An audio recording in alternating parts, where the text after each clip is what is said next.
Hello, change agents. I'm so happy to be here.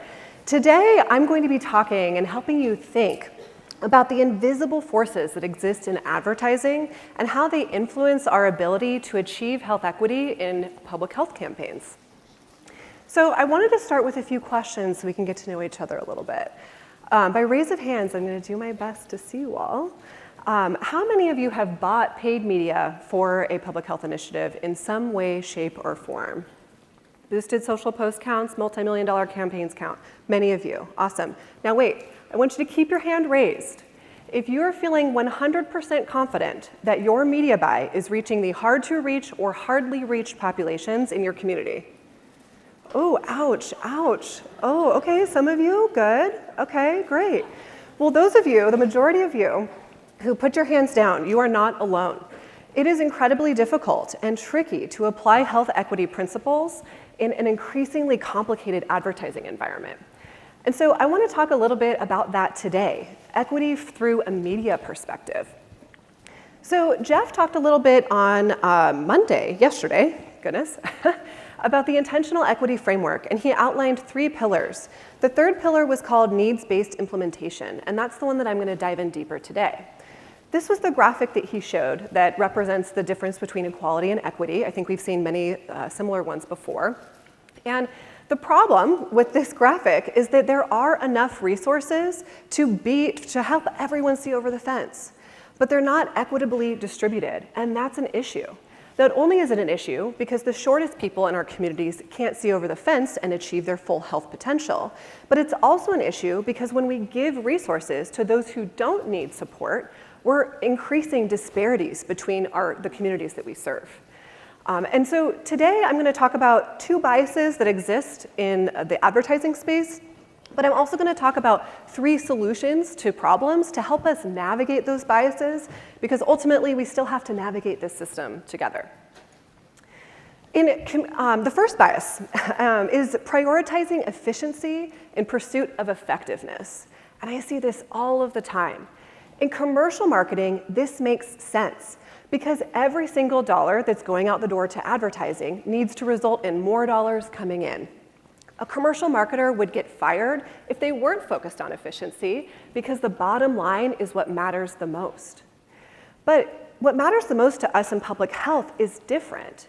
We want to change minds. We want to reach people who need more support.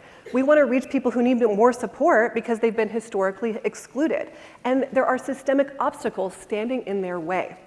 It is our job as communicators to take on that burden and help them overcome obstacles so that health equity can be achieved, and ultimately health outcomes can be achieved more equitably.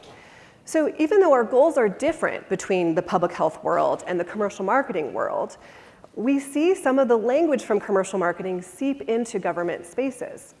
And so I want to show you what we sometimes see in communications RFPs and the language that is used. Here we go.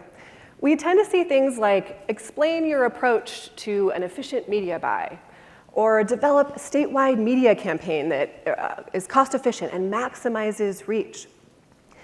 Efficiency is what is being asked for, commonplace. But prioritizing efficiency in the pursuit of effectiveness is a mistake. And the main reason it's a mistake is because efficiency is not the same thing as effectiveness. An efficient buy is a cheap buy. Sorry, having some slide issues here. An efficient buy is a cheap buy. An effective buy reaches the populations that we're trying to serve. And so that's a mixed message. Which is it that we want? Do we want the most affordable, least expensive buy? Or do we want a buy that is actually helping us achieve health equity in our communities? If your goal is equity, efficiency cannot be your #1 priority. So let's talk a little bit about why, and we'll put our media buyer hats on. If a media buyer is trying to increase impressions for a campaign, the typical instinct would be, okay, I need mass reach, high impression, low cost channels. I need to add that to my marketing mix. But when you do that, you're prioritizing the cheaper impressions. And cheaper impressions reduce your opportunity to be able to invest in high-value placements. And high-value placements is what's going to help us move measures on an evaluation. That's what we care about. And so in this instance, you can get an efficient buy, but it's not effective. Say you're looking to get more clicks. What a media buyer would do is they would really focus on lookalike audiences, retargeting, all sorts of those types of things. They're trying to find more people that are going to be more likely to click because they're already interested in what we're trying to communicate. But the problem with that is that these people are already interested in what you're communicating. They're not the people who need the most support. They're likely already getting the support that they need. And then lastly, say you want to get more views. You're trying to get more people to look at your content. The way that a media buyer would achieve this goal is they would expand the audience and they would help the algorithm find other people who want to watch your content. And I hate to be the person to break it to you, but the people we're trying to reach aren't necessarily trying to view our content. And that's unfortunate, but it ultimately goes against our goals. And so when we do that and we blast our message out, we reach way more people, that's true, but we're missing the right people and we're not giving more support to the people who need it. Bias number 2, digital media algorithms are not equitable. Algorithms are designed to reinforce interests and mindsets. They're reinforcing things that already exist, that people already want. And they're naturally wired to give people what they want. So if people want a message, they're interested in a health topic, that's what the algorithm will give them. But if we're trying to change a mindset or help someone think about something in a different way, they don't serve us quite in the same way. So I wanted to walk through just a very simplified visual of how an algorithm functions. All algorithms are different, and so it really depends on what you're talking about, but at its core, typically an ad would start really, really broad. The algorithm wants to gather as many different data points as possible to inform what it does next.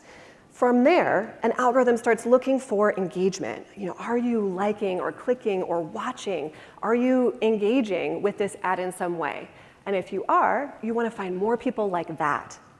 From there, it's going to look, okay, are they taking actions? Are they clicking? Are they buying? Are they converting in some way? And if they are, I want to find more people that are like that. And so it goes narrower and narrower into all these other people. But what that does is it brings you to an easy to reach audience. That's the easiest audience to reach. And if you're trying to sell something, this is awesome. This does exactly what it is that you're trying to do. It helps you find the people that want to buy your product. But for us, we're not trying to do that, right? This scenario accounts for minimal to no friction. There's no one disagreeing or thinking that their idea is different. They're like, oh yeah, if people don't click on it, that's fine. You don't have to click on it. We'll find someone who will. But that's not our perspective in public health. And ultimately, they reach the easy to reach. And so that's not our goal. We're often looking for the least likely buyers, not the most likely buyers. We are selling exercise to people who are not active. We are selling cessation support services to people who have been smoking since they were 18. We are selling sobriety to teenagers. For goodness sake, we conduct interventions. That's what we do in public health. And so we're trying to change mindsets and not reinforce existing thoughts. And so we're starting to introduce friction to a system that doesn't handle friction well. So what do? Do we just burn the whole thing down? As much as I wish we could and recreate another system that's designed for public health and what we're trying to do, all of those things, one, that's not realistic, unfortunately. And two, algorithms can help us and they can be useful when we have eyes wide open at what they will do naturally without intervention and what they will do when there's someone who knows how to direct the tool in an expert way. We also want to make sure that our media dollars are being spent wisely. We shortcut that by talking about efficiency, but that's not necessarily how you know your dollars are being spent best.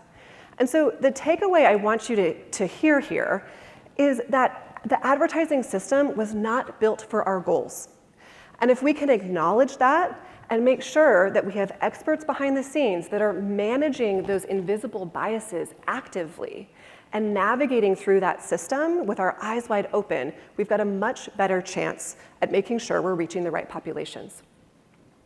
So how to make a campaign equitable from a media perspective? We actually dug into this. This was a big area of focus for us. We wanted to deliberately identify and address all of the variables in the mechanics of our campaigns that don't make them equitable. So we analyzed efficiency tactics with health equity in mind. We deconstructed digital media algorithms to really understand how they work. We figured out how to plan and optimize a buy in very counterintuitive ways. Ultimately, we center our thinking on effectiveness, not on efficiency, so that we can, and we're kind of bucking an industry norm. That's not the usual thing to do. And so when we're planning a media buy with health equity in mind, we consider 11 different variables. I don't have time to get through all 11 variables, but I do have 3 that I want to share with you today. The first one is prioritizing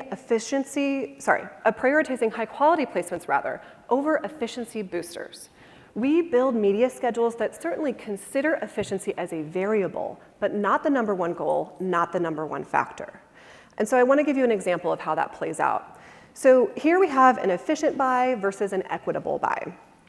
Say, for example, we're trying to reach a population who's eligible for food benefits with a nutrition promotion message.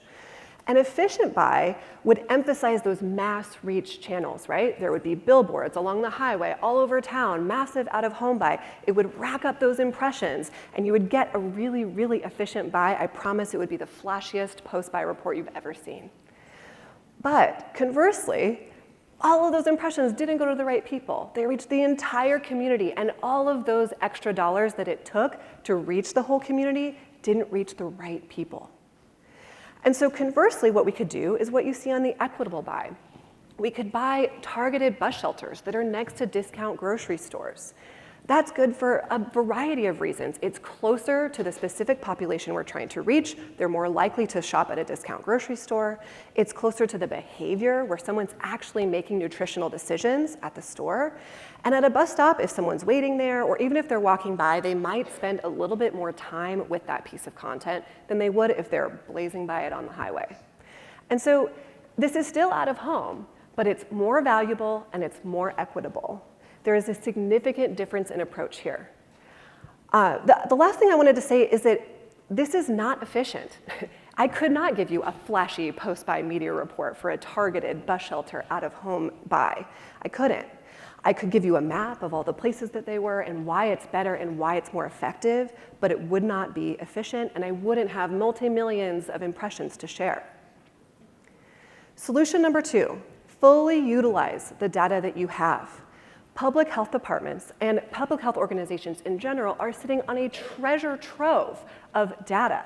And oftentimes, I think we miss the opportunity to bring all of the public health data together with media data in a way that gives that public health data flight. And so I want to show you an example of a campaign that we dug into to reduce fentanyl-related deaths in a major US city. We looked at all sorts of public health data on a bunch of different sources to make sure that we could cut and slice the data in a way that helped us reach the people that needed the most support. And in this US city, we learned, and we knew, that fentanyl-related deaths are increasing for people over 20. We know that fentanyl-related deaths are increasing for Black, AIAN, and white populations. We know that males are more at risk for fentanyl-related death, and we know that fentanyl-related deaths are concentrated to specific zip codes. And so this is really great because we actually do know who we're trying to reach. We know really specifically who we're trying to reach. Commercial marketing doesn't know to this degree who they're trying to reach. That's why they use an algorithm to help you go find them. And so once we know who the right people are, we can apply solution number 3. Solution number 3 is to narrow, narrow, narrow, and over-deliver.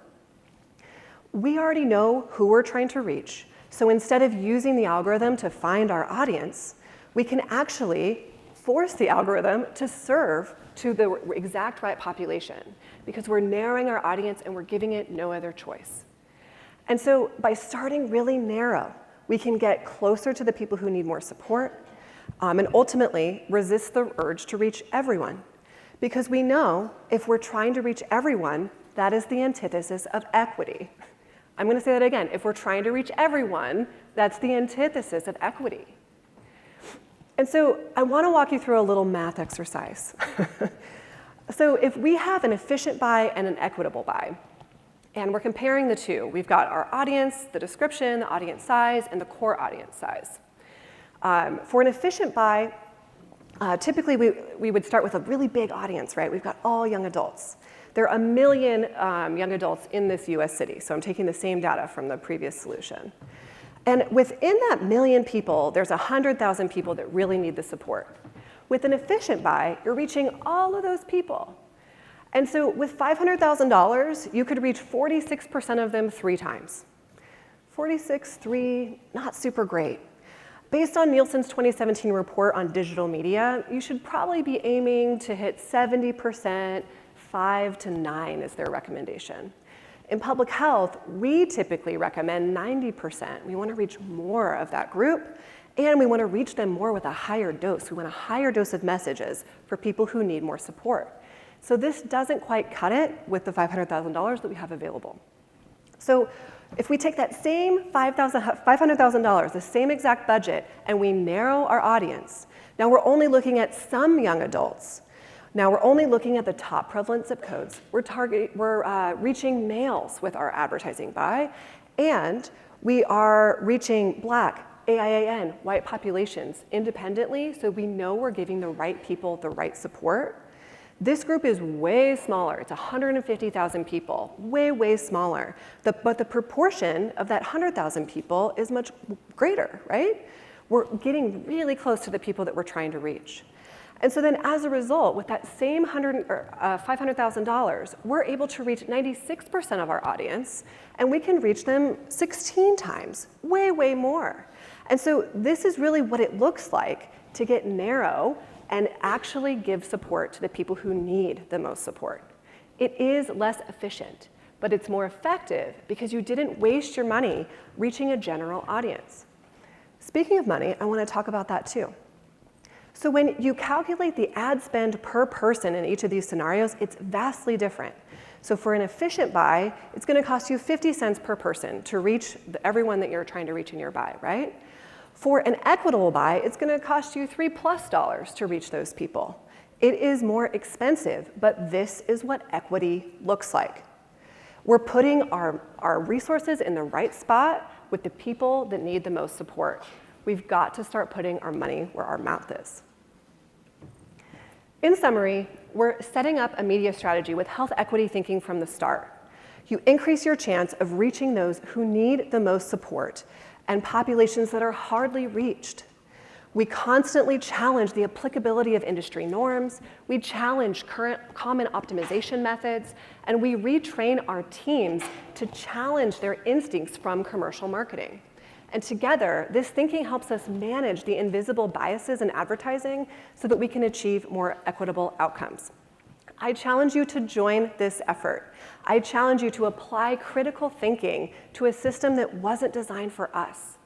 Take control of your media buy and maximize your impact of our limited public health dollars and help us prioritize the populations that really need the most support.